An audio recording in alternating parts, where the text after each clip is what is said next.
Queridos e amados irmãos, a paz do Senhor, é com muita alegria que estamos aqui mais uma vez para comunicar-lhes as lições bíblicas do primeiro trimestre de 2025, lições da CPAD, cujo tema é exatamente em defesa da fé cristã. E nós já estamos na lição de número 3, a lição de número 3, que fala sobre a encarnação do Verbo. Nosso textuário diz o seguinte: o Verbo se fez carne e habitou entre nós, e vimos a sua glória como a glória do unigênito do Pai, cheio de graça e de verdade. João, capítulo 1, versículo 14.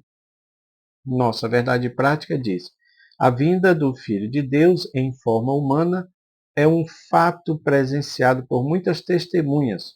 Por isto, a negação de sua historicidade não se sustenta. Muitos já tentaram negar a existência do Cristo, de Jesus, mas ele é um fato histórico. Não tem como negar a existência de Jesus. Ok, meus irmãos? Nós temos aí o nosso gráfico esboço, que você já pode observar aí na tela, né? O gráfico esboço está dividido em 3 tópicos importantíssimos, ricos em cristologia, tá? Porque o que nós precisamos é não apenas procurar atacar quem está falando contra a nossa fé, mas sim precisamos defender a fé e principalmente aprender mais sobre quem é Cristo, sobre quem é Jesus. Tudo bem? Então diz assim, primeiro ponto. Heresias que negam a corporeidade de Cristo, afirmação apostólica da corporeidade de Jesus. Tópico 2. Tópico 3, como essas heresias se revelam hoje. E aí nós temos aí em relação ao nascimento virginal, né? Porque há uma negação nesse sentido, inclusive dos próprios judeus, em relação à morte e à ressurreição de Cristo, que também negam isso, né? E também as confirmações históricas por historiadores que falaram a respeito. Ok, meus irmãos? Meus irmãos, tópico primeiro aí, nós temos heresias que negam a corporeidade de Cristo, e a palavra-chave aqui é docetismo, né? O primeiro subitem fala sobre isso. O que é o docetismo? E eu gostaria, desde já, mostrar um pequeno gráfico que nós fizemos sobre o que é o docetismo, né? Baseado no que está aqui na nossa lição e também em outros textos, tá? Então a palavra docetismo vem do grego dokel, que significa ter aparência, ou seja, apenas significando aquilo que é aparente. O docetismo, meus irmãos, ele pode ser considerado como a primeira ou a mais antiga das heresias a respeito de Jesus. Mesmo porque Jesus tinha falado dos falsos profetas, daquelas pessoas que viriam para tentar desfazer, para tentar distorcer a pessoa de Jesus, ok?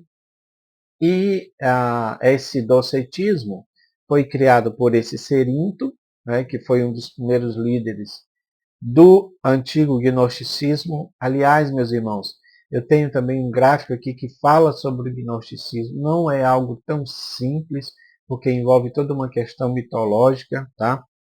Mas acredito que é importante, professor, falar sobre ele, já que o docetismo ele foi o que deu início a esse gnosticismo, porque são muito parecidos mesmo, e o gnosticismo, sem sombra de dúvida, foi não uma religião, mas uma heresia, um tipo de ideologia que dominava aquela época, e os apóstolos eles tinham muito cuidado em combater esta heresia. Tá bom, meus irmãos? Então, só para nós entendermos aqui de maneira bem simples, havia uma ideia de dizer, com esse termo dokel, que Cristo ele tinha apenas uma aparência, como se fosse algo como um fantasma, como um ser etéreo, mas não como se fosse algo bem carnal, tá? Corpóreo, tangível. Eles negavam isso, tá bom? Eles faziam uma diferença muito grande do Cristo divino para o Jesus humano.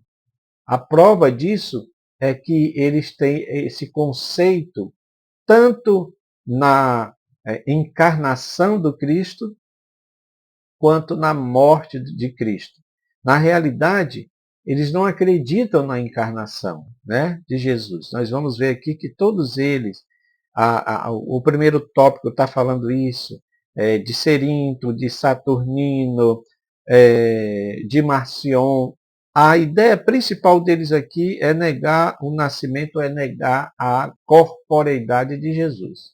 Esse é o principal. Porque se negar a corporeidade de Jesus, então está negando o nascimento humano de Jesus.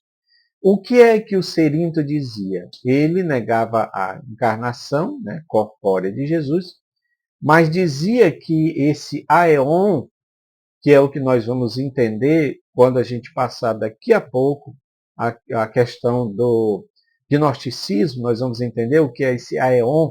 Então, esse aeon, que seria um ser celestial, divino, que advém lá do pleroma, vamos estudar também sobre isso, né? Este ser divino, esse ser espiritual, como uma espécie de avatar, ele se apossa do corpo de Jesus, do Jesus humano, no momento do batismo. Então, a ideia deles é dizer que o Espírito Santo seria esse aeon, seria este ser divino que se apossa do corpo de Cristo no momento em que ele é batizado. Então, essa é a ideia do serinho. Tá? Agora, o que acontece é que Cerinto também ele diz que esse mesmo aeon crístico, né, ele se retira do corpo de Jesus, do Jesus humano, no momento antes da crucificação. E aí, nesse sentido, outro assume o lugar de Cristo. Ou seja, outra pessoa é crucificada no lugar de Cristo. Tá? Meus irmãos, o islamismo tem uma doutrina, um ensinamento que, segundo eles, está no Corão, parecido com este, tá? Muito parecido, talvez seja até retirado dessa ideia. O que é que eles dizem? Eles dizem que foi Judas que foi morto no lugar de Jesus. Né? Jesus, antes da crucificação, ele foi arrebatado, ele foi elevado aos céus, ok? E como se Deus tivesse transfigurado, olha só essa ideia, transfigurado o rosto de Judas em Jesus. Ou seja, a ideia islâmica, o Jesus foi elevado aos céus e Deus transfigurou, mudou o rosto de Judas para ficar idêntico ao de Jesus e assim ele foi crucificado. Ou seja, quem foi crucificado na ideia islâmica foi Judas e não Jesus. Então é uma ideia parecida com essa do Cerinto, né? Que este aeon crístico, ele se retirou do corpo humano de Jesus e outro assumiu o lugar de Jesus. Ou seja, meus irmãos, todas essas ideias são exatamente para tirar o crédito, tirar o mérito, tirar a autenticidade tanto da encarnação quanto da morte de Jesus, porque eu tenho dito, e eu sempre digo que eu vou pregar isso até o fim da minha vida, que esses 4 pilares a respeito de Jesus são imprescindíveis, inegociáveis. Nós não podemos entender de maneira diferente o nascimento de Jesus, não podemos entender de maneira diferente ou estranha a morte de Jesus, bem como a sua ressurreição, que é o terceiro pilar sobre Jesus, terceira verdade é importantíssima a respeito de Jesus. E também nós não podemos deixar de acreditar e de pregar falando a respeito da vinda do Senhor. Esses quatro pilares sobre a vida de Jesus são imprescindíveis. Tá? Então, esse esboço, esse pequeno diagrama aqui, professor, você pode imprimir numa folha, ele está no formato de uma folha A3, né? A4, mas você pode imprimir como um cartaz em A3, fica muito bom também. Tá? Meus irmãos, eu gostaria agora, realmente, para a gente entender melhor isso daqui, de falar a respeito do gnosticismo, porque o gnosticismo ele tem muita coisa desse docetismo, tá? Então é importante a gente entender isso, porque foi uma heresia que foi muito pregada, ensinada naquela época por esses homens aqui. A própria lição está dizendo que esse Saturnino foi o principal representante do gnosticismo sírio, né? Quando disse aqui que Jesus não nasceu, não teve forma nem corpo, mas simplesmente foi visto de forma humana, mas como se fosse apenas uma aparência. Ou seja, aqui entra essa ideia do gnosticismo, eu quero mostrar para vocês aqui. O que eles acreditavam, meus irmãos? A mitologia gnóstica. Eles acreditavam nesse pleroma. Tá? O pleroma era como se fosse uma espécie de paraíso, uma realidade celestial. É dito que é a totalidade de tudo aquilo que é considerado pela nossa compreensão como divino. Ou seja, o pleroma é aquilo que é o divino, que é a realidade divina. Tá? Um universo, um local de luz, de paz, habitação dos deuses e a habitação dos aeons. Os aeons são esses seres iluminados, são esses seres especiais, tá? E que, segundo eles, né, até hoje, esses seres, eles se manifestou durante a história. Então, por isso que se chama de avatares, né, porque são aqueles seres que descem com aprovação, ou seja, descem para fazer uma missão. Então, nesse sentido, Jesus seria esse Aeon, tá? Que não se torna carne, ele é apenas o ser espiritual, ele não se torna carne, tá bom? Essa ideia da carne, da corporeidade, vem desse outro aeon chamado demiurgo, que na realidade o demiurgo, a palavra demiurgo quer dizer artesão, era usado na Grécia lá para as pessoas que trabalhavam com artesanato. Por que artesanato? Porque o artesão, meus irmãos, ele não cria o barro, ele não cria a matéria-prima, ele apenas toma posse de tudo aquilo ali, da matéria-prima, e organiza e cria, tá bom? A partir do que já existe. Então esse Aeon chamado Demiurgo, que era filho de Sofia, né? Que é, segundo a crença, é a própria sabedoria. Ele é tido como um Deus mau. A função dele é de ordenar o mundo material. Por isso que ele é a personificação do mal, porque ele criou os seres humanos e colocou todo tipo de paixões, de desejos, de sentimentos ruins na própria matéria, na própria carnalidade, na própria corporeidade. É por isso que o corpo era mal. Agora, preste atenção numa coisa, professor, isso aqui é muito importante. Quando você vê Paulo e os outros apóstolos falando algumas coisas, eles estão tendo em mente esse tipo de ideia. Por exemplo, porque o gnosticismo dizia, se o corpo era mau, o que importa era esse aeons, era essa alma que a pessoa recebia, né? então você estava livre para fazer o que quisesse do corpo. Daí é que entrava aquelas outras ideias, por exemplo, como do hedonismo. O hedonismo era aquela ideia que você poderia satisfazer todos os desejos carnais. Nesse sentido, você não tinha nenhum tipo de restrição à carnalidade. Você poderia fazer todo tipo de expressão sexual, por exemplo. Você poderia comer todo tipo de carne, por exemplo. Paulo fala sobre isso. Ou seja, você poderia estragar, danificar o seu corpo, porque o corpo é que é mal, a matéria é que é mal. O espírito não, mas a matéria é que é mal. Não é? E esse tipo de ideia foi combatida. Por exemplo, quando Paulo diz: vocês são templo do Espírito. Ou seja, esse corpo que vocês têm é templo do Espírito. É para cuidar do corpo. É para ter o corpo em santidade.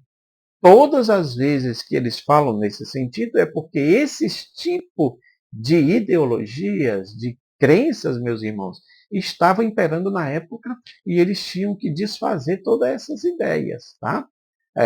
Quando João vem para falar que Jesus Cristo vem em carne, aquele que nega que Jesus vem em carne é o anticristo, é porque ele está vendo esses tipos de ideia. Tá? Vamos lá para a gente continuar aqui. No pleroma, ainda nesse pleroma, existiu essa tragédia, né? O que eles chamam de revolta, uma espécie de revolta entre esses espíritos, fazendo com que eles fossem banidos, né, do pleroma. O castigo foi que esse demiurgo aprisiona as almas das pessoas nos corpos humanos. Ou seja, por isso que o mal está no corpo humano e não na alma. Ou seja, a alma não é má, o espírito não é mau, né? Mas o corpo humano é que é mau. Tá?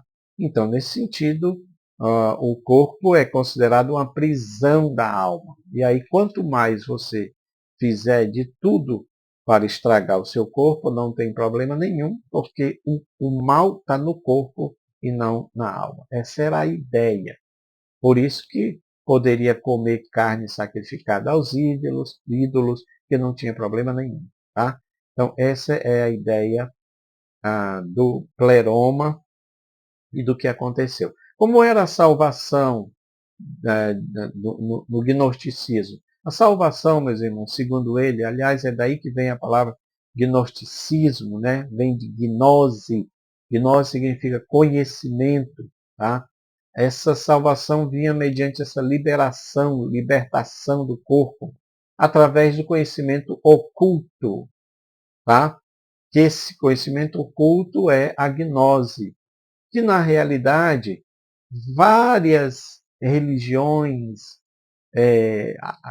as chamadas religiões de mistérios, elas são essencialmente gnósticas. Por quê?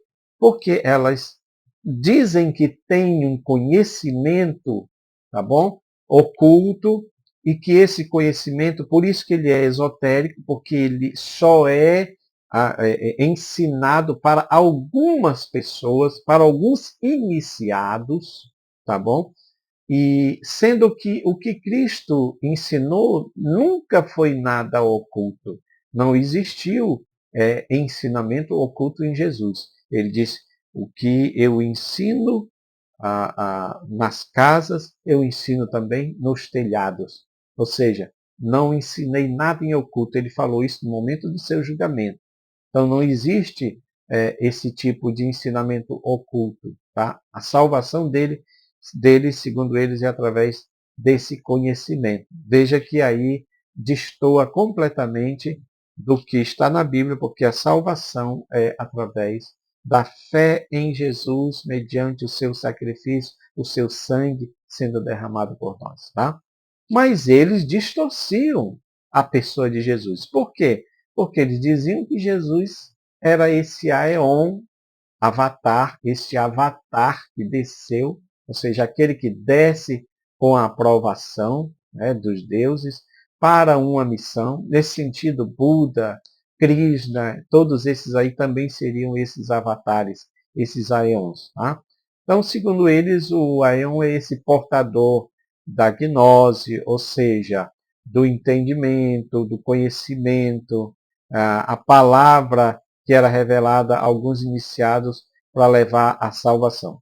Por isso que, nesse sentido, eles dizem que esses seres, de tão evoluídos que eles são, eles não poderiam tornar-se carne.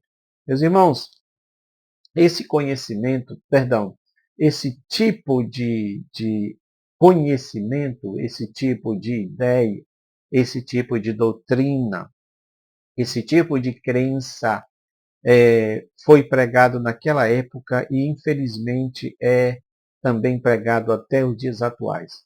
Por exemplo, os judeus têm uma ideia de dizer que Deus não poderia tornar-se carne. Eles falam isso até hoje.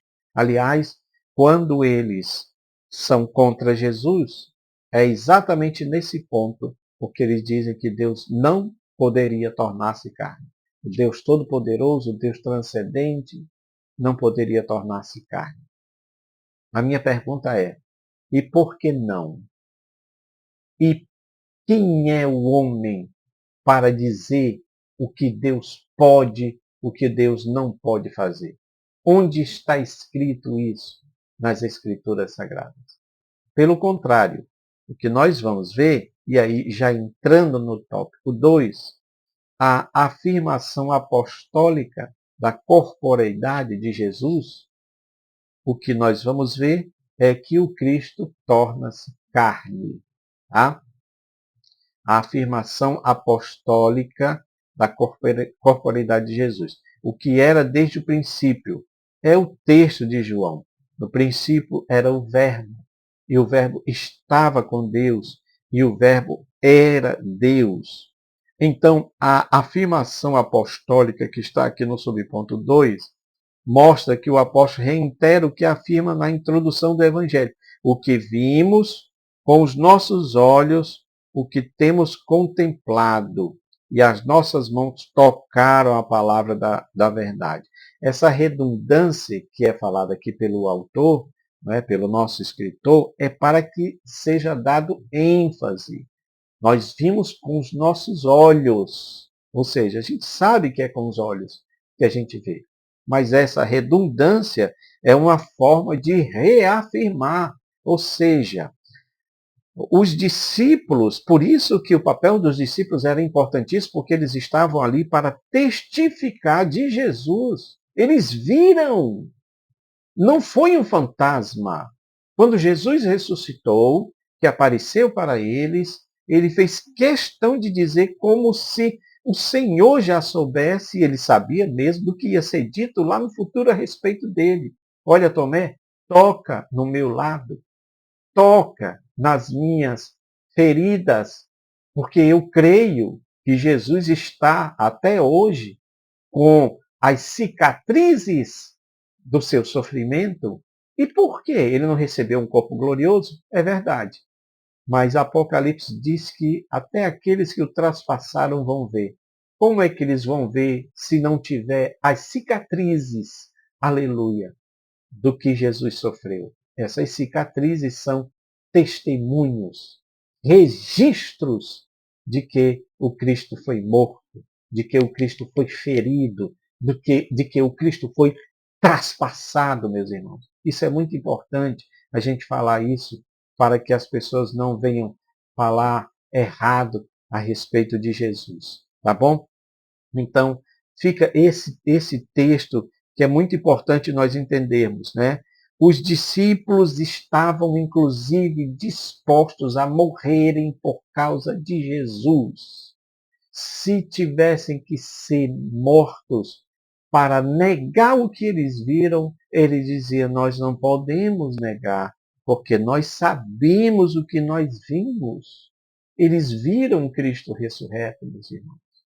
Então é muito importante nós afirmarmos isso daqui, tá bom? É claro que existem outras coisas aqui que são também de muita importância e eu quero mostrar para os irmãos, porque os judeus não entendem até hoje isso, mas eu quero mostrar esse gráfico que fala da hipóstase, né? Ou seja, da união hipostática de Cristo. O que é essa união hipostática? O que está mostrando aqui no Evangelho de João? No princípio era o Verbo, né? O Verbo estava com Deus, o Verbo era Deus. E nós vimos a sua glória como a glória do unigênito do Pai. Vamos ver aqui esse texto bem claramente para nós entendermos. Olha, no princípio era o Verbo estava com Deus, o Verbo era Deus. Ele estava no princípio com Deus. Todas as coisas foram feitas por ele e sem ele nada do que foi feito se fez. Nele estava a vida e a vida era a luz dos homens. Lá no versículo 14 diz: E o Verbo se fez carne e habitou entre nós e vimos a sua glória como a glória do unigênito do Pai, cheio de graça e de verdade. Meus irmãos, o que esse segundo tópico está dizendo? Está falando dessas duas naturezas de Jesus. E aí estão, tá bom? Esse gráfico ele é muito importante. Eu já vi pessoas utilizando esse gráfico, inclusive tiraram ali o nosso crédito, porque isso aí é criação nossa, não é cópia de ninguém, é criação nossa, tá bom? Então está mostrando as duas naturezas. O que significa? Porque alguns querem dizer que Jesus era 50% Deus, 50% homem. Jesus, meus irmãos, era na sua totalidade Deus. Jesus era na sua totalidade homem. Então, ele era totalmente homem, porque o texto de Filipenses fala sobre isso. Mesmo sendo Deus, não usou suas prerrogativas divinas em seu benefício, mas a sua humanidade foi plena. Está aqui, olha, tá? Ele era totalmente homem. E o Verbo se fez carne, e habitou, e morou, e esteve entre nós, foi tocado. Então não tem como negar isso, tá? Mas também ele tinha uma natureza completamente divina. Mesmo sendo homem, ele nunca deixou de ser Deus, porque a sua divindade foi plena. Essa doutrina da união hipostática de Cristo, ela foi exposta no Concílio de Calcedônia, em 451, quando realça a perfeita e harmoniosa união entre as duas naturezas, a divina e a humana. Tá bom? Meus irmãos, como a gente concilia essas coisas, nós estamos falando de divindade, então não tem como nós entendermos completamente. Eu quero entender apenas do ponto de vista que está na Bíblia, quando diz que ele é a imagem do Deus invisível. A imagem do Deus, a projeção do Deus invisível. Porque o Deus Todo-Poderoso não pode ser visto por ninguém, mas ele se fez conhecer através de Cristo. Por isso que quando Felipe, não é? Pergunta para Jesus, mostra-nos o Pai, isso nos basta. Jesus disse, eu estou há tanto tempo convosco e vocês me pedem para mostrar o Pai. Quem vê a mim, vê o Pai. Então, está falando dessas duas naturezas que estão juntas. Como conciliar isso, nós não sabemos, porque está dentro do campo da transcendentalidade de Deus, meus irmãos. Deus é transcendente e a gente não consegue entender isso de uma maneira plena, tá bom? Então, meus queridos, para nós irmos aqui para o final, tá? Como essas heresias se revelam hoje? Quanto ao nascimento virginal, terceiro ponto, né? Há movimentos que negam o nascimento virginal de Jesus, como os mormons, né? Negam, ensinam que ele não foi gerado pelo Espírito Santo. E negar essa concepção, o nascimento de Jesus, é uma das marcas desses movimentos e coloca eles dentro daquilo que é mais herético, porque Cristo se tornou carne. Como foi isso também, como foi esse nascimento virginal, também é um mistério, apenas nós nos atemos ao que diz a palavra de Deus quando mostra que o Espírito Santo desceria sobre Maria, o poder do Altíssimo cobriria. Ou seja, foi gerado pelo Espírito Santo. Não tem outra explicação, tá? E isso é tudo que a gente precisa saber. Meus irmãos, agora tem que entender por quê. Esse é o ponto importante. Por que ele é gerado pelo Espírito? Porque ele não poderia vir de uma concepção carnal entre um homem e uma mulher, porque se fosse assim, ele nasceria em pecado, já que a Bíblia diz que todos aqueles que nascem, nascem em pecado. Todos pecaram e destituídos estão da glória de Deus. O salmista mesmo dizia, em pecado me concebeu minha mãe. Todos que nascem, nascem em pecado. Mas isso porque nascem de uma concepção natural entre a relação de um homem, uma relação íntima de um homem com a mulher.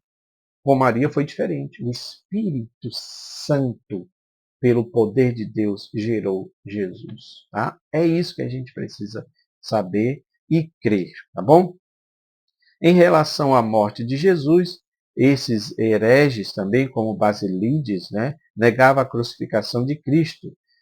Simão Cirineu, dizendo que Simão Cirineu transfigurou-se e foi equivocadamente crucificado. E foi aquilo que nós falamos a respeito dos islâmicos, que também dizem que Jesus foi arrebatado aos céus, né, e Judas se transfigurou em Jesus, na figura de Jesus, que se conhecia daquela época, porque ninguém sabe como era mesmo o desenho, o formato, né, do rosto de Jesus, mas ele se transfigurou no Jesus que existia na época e assim ele foi crucificado. É o que o Alcorão fala a respeito disso. Meus irmãos, há vários relatos que falam sobre isso, tá? Sobre a confirmação histórica de Jesus. Flávio José mesmo diz, ele fala, acusaram perante Pilatos, e este ordenou que o crucificasse os que o havia amado durante a sua vida, não abandonaram depois da morte. Tácito também, o historiador romano, diz aquele de quem levava o nome Cristo foi executado no reinado de Tibério pelo procurador Pôncio Pilatos. Tem vários outros também que falam a respeito disso, tá? Que falam a respeito, testificando, porque são historiadores, então eles estavam testificando a respeito da figura histórica de Jesus e também sobre a morte do Senhor Jesus. É claro que a ressurreição ficou algo restrito aos seus discípulos, embora a Bíblia mostre que mais de 500 pessoas viram o Senhor ressurreto, tá bom? Meus queridos, eu quero agradecer a oportunidade dos irmãos estarem nos ouvindo até agora. Há outros gráficos que nós queremos mostrar também. Depois vamos mostrar o gráfico sobre a kenosis, né? A doutrina do esvaziamento de Cristo, tá bom? Se você gostou desse vídeo, compartilha ele, curte aí, dá o seu like e também ajude a divulgar o nosso canal. Traga outras pessoas para o nosso canal e também pegue os nossos gráficos que estão nos grupos do WhatsApp, nos grupos do Facebook também, tá? Do Telegram, para que você possa utilizar nas suas aulas. Deus nos abençoe em nome de Jesus. Amém.